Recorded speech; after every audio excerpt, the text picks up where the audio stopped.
A woman in a man's world. Cosatu has been led by men for 32 years, but now Zingiswa Losi is the new president. Can she make a difference? The organisation is bleeding members and its relevance is being questioned. Its commitment to workers' issues is often criticised because of its relationship with the ruling party. So what's her plan? Let's ask her. Zingiswa Losi is my guest for tonight. Very warm welcome. Big congratulations. It's a massive job. Talk us through what sort of impact, firstly, as a woman, you think you can bring to it. Thank you very much for having me, Jane, in your show. Indeed, it is a great achievement, not for myself as a person, but also for workers in this country, particularly women. The fact that this Congress has broken the barriers that existed for the past 32 years, it has even gone further other than electing a woman president, but to make sure that there is gender equality. We have 50% of women and 50% of men representation in the leadership that emerged from today's 13th National Congress. Now, from what you have raised, Cosatu has been embattled, as you have said. We have had a decline on membership. And there are a number of issues that led us to be where we are.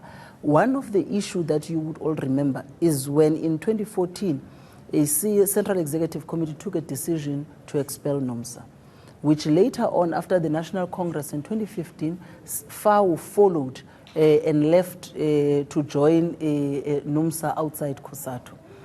Following that, it has been because of the kind of economy that we have that is bleeding jobs, that also affected the manufacturing industry in our country, where most workers in the manufacturing sector, as it is, has been shrinking, have lost jobs. Now, what is it that we are going to do?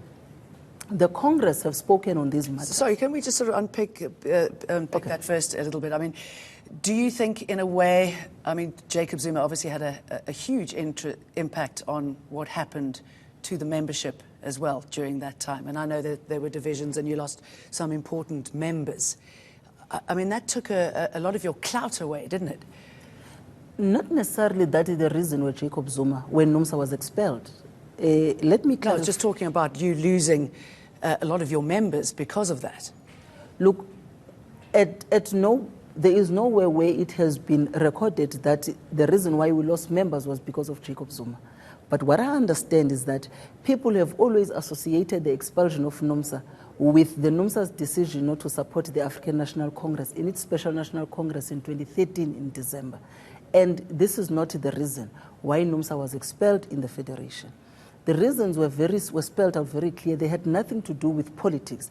It was about the founding principles of the Federation that were violated by NUMSA to such an extent that NUMSA, when it took that resolution in its Special National Congress... What were the violations? Can you remind us? Yes. NUMSA took a resolution in its Special National Congress to extend its scope, and it listed a number of sectors where it will be organizing workers, which those sectors are sectors that we have already trade unions organizing there within Cosatu.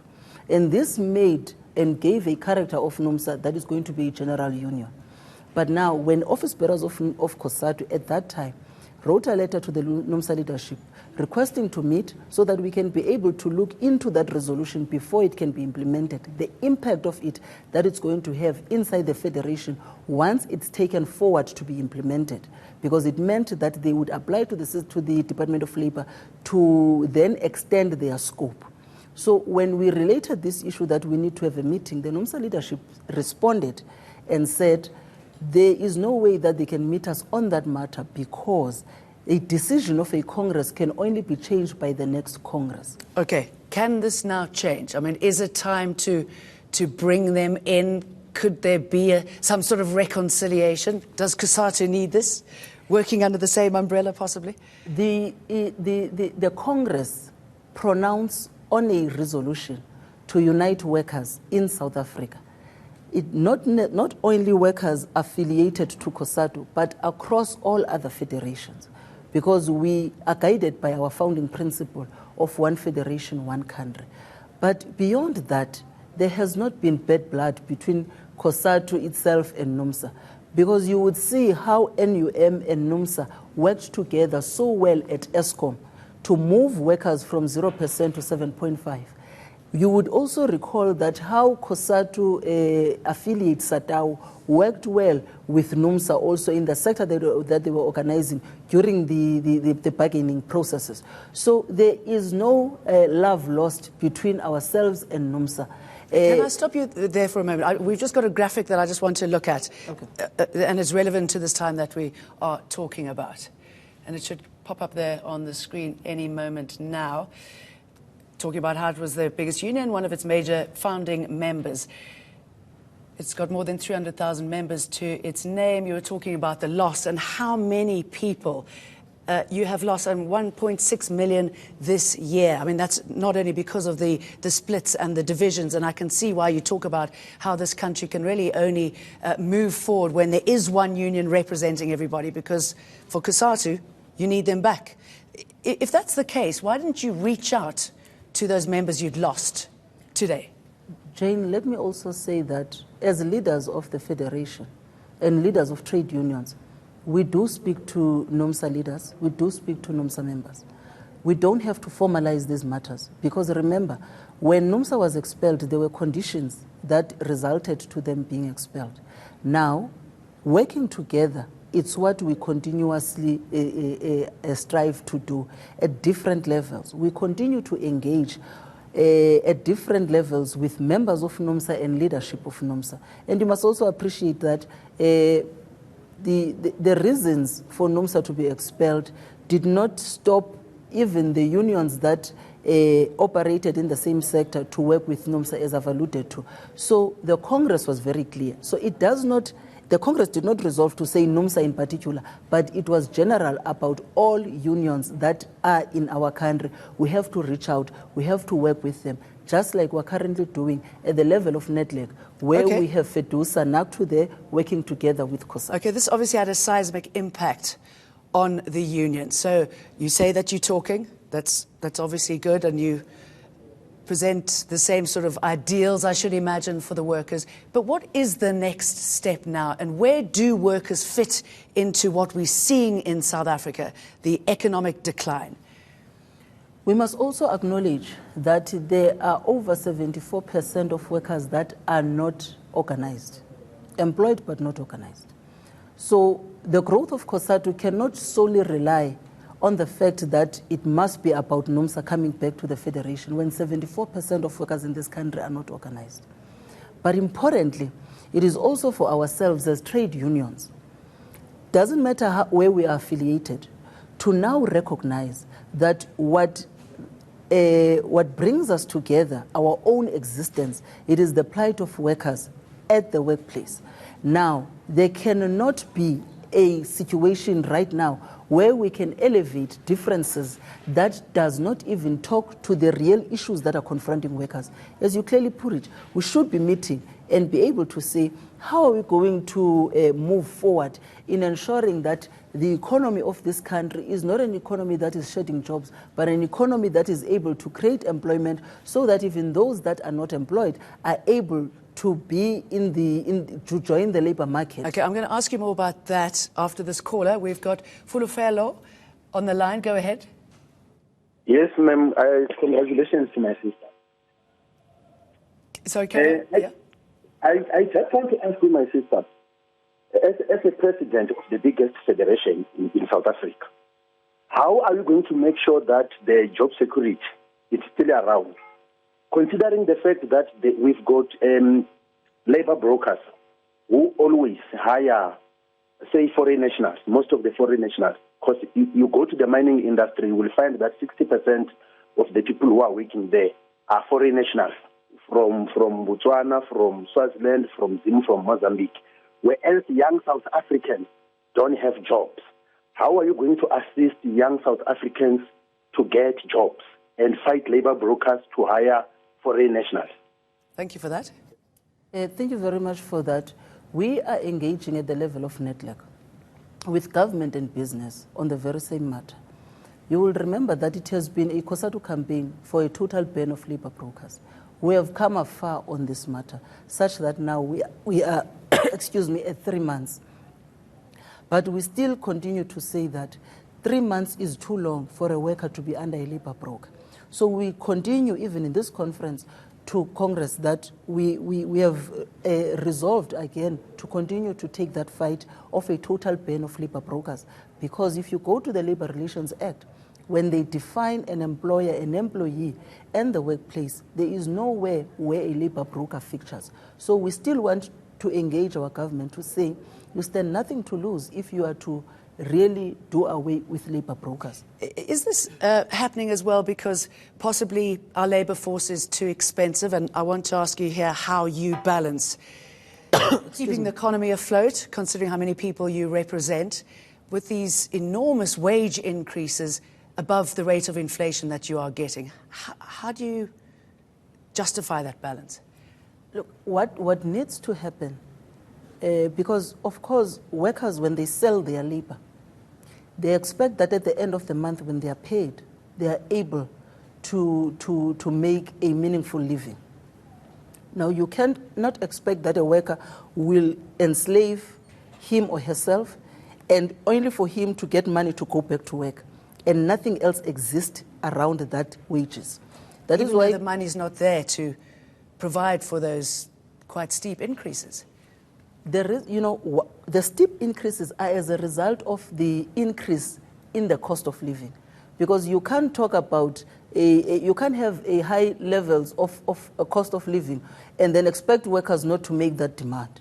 Now we have to strike a balance even on that matter, until also government brings in the comprehensive social security such that workers do not only rely on their wages for them to be able to get the health care in this country, free education in this country, comprehensive social security in other matters. When we are to have that, then I think you would be able to manage the issue of the high levels of wage increase. But in the absence of that, people must continue to live. Workers must continue to live. But also do you think you are successful, in your negotiations because of your relationship with the ANC, with the government? Speculators say that you hold the government over the barrel, knowing that you have such incredible workforce and voter power behind you. Well, when we negotiate with our government, where we differ, we know what to do. We would apply for Section 77, at least at the level of Cosatu, to go to the streets and raise the issues and bring the economy to a standstill, because that's what we have as a weapon for ourselves as workers.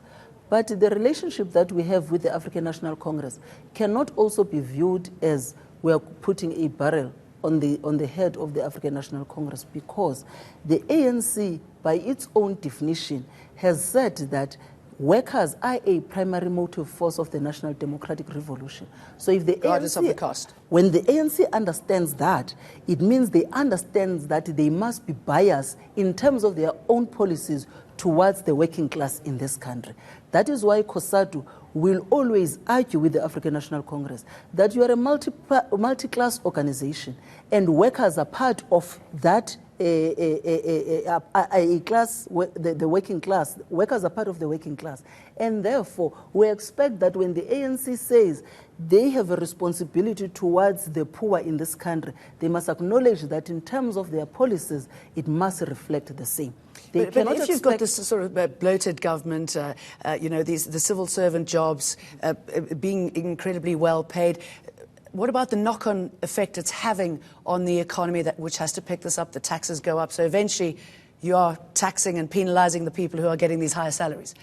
I think also what we have been arguing as a federation is that on this bloated wage bill, public sector wage bill, where is it bloated? Is it bloated on top or is it bloated at the bottom? We don't believe that the bloating of a wage bill is as a result of workers there. And I'll tell you why. Where our community members are receiving service, be it in hospitals, home affairs, at the police stations, and everywhere it matters, where the poorest of the poor are to receive the services from government, you will realize the frustration of long queues, because those workers that are there, they are overworked, because when one retires or one is dismissed, they don't get expelled. Government has also frozen jobs in the public sector. Workers have not been replaced, and then you expect the one that remained there to do the work of those that have left. You can't therefore, because this has also had a huge impact towards the people of South Africa. Now, when governments speak about a bloated public service wage bill, they must further explain where, because definitely, at least South Africans who do not have medical aids, who go to public hospitals, the service that we are receiving for the nurses and doctors shortages there, it also tells us that we need more to employ than to retrench and to reduce that workforce there. Excuse me for a minute. Thabo from Umlazi, go ahead. Hi, how are you?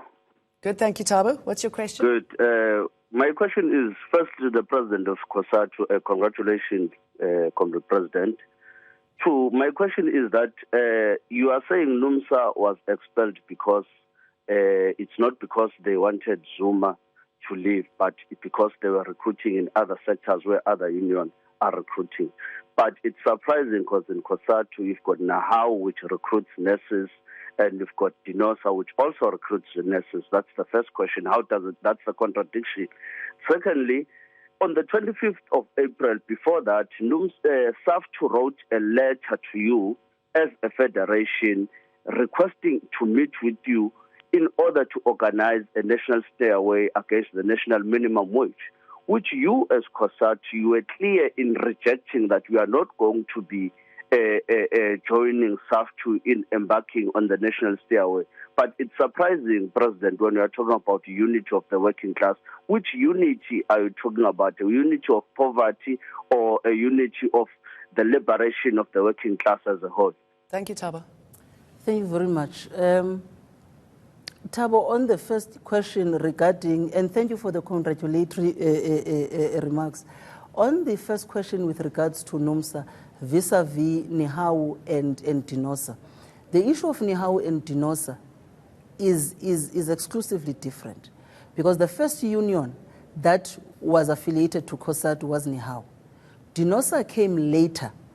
Cosatu knowing very well that Nihau is already there organizing nurses. But it was then agreed by the CEC to allow Dinosa to come in and affiliate to Cosatu.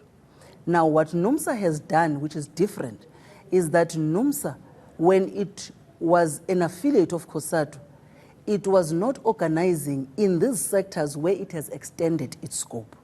So where it has extended its scope, there were already unions there.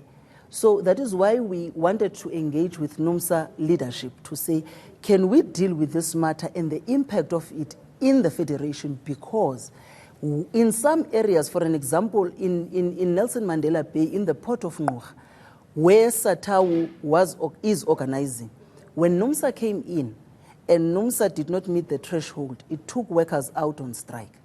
And that resulted to members of SATAU who were not we're not participating on strike, and at no point alleging that it was NUMSA members. But the result of that strike that was not supported by SATAU members resulted to members' houses that belong to SATAU being burnt down. There was a huge conflict that the CEC had to deal with. And I must say here that the leadership of NUMSA, they were given time to respond to why the Central Executive Committee must not suspend nor expel NUMSA as a result of their decision. They were given 5 hours to make their presentation. What they did not do is to talk to the issue that they were supposed to address, such that the CEC at that time said NUMSA missed an opportunity to really address this issue. And we're going to have to leave it there, but it was wonderful talking to you. I mean, you've got a massive job ahead of you. You've got to bring back people into the union. I should imagine that's a priority, and women's rights in the workforce. But very good to have you with us. Thank you very much.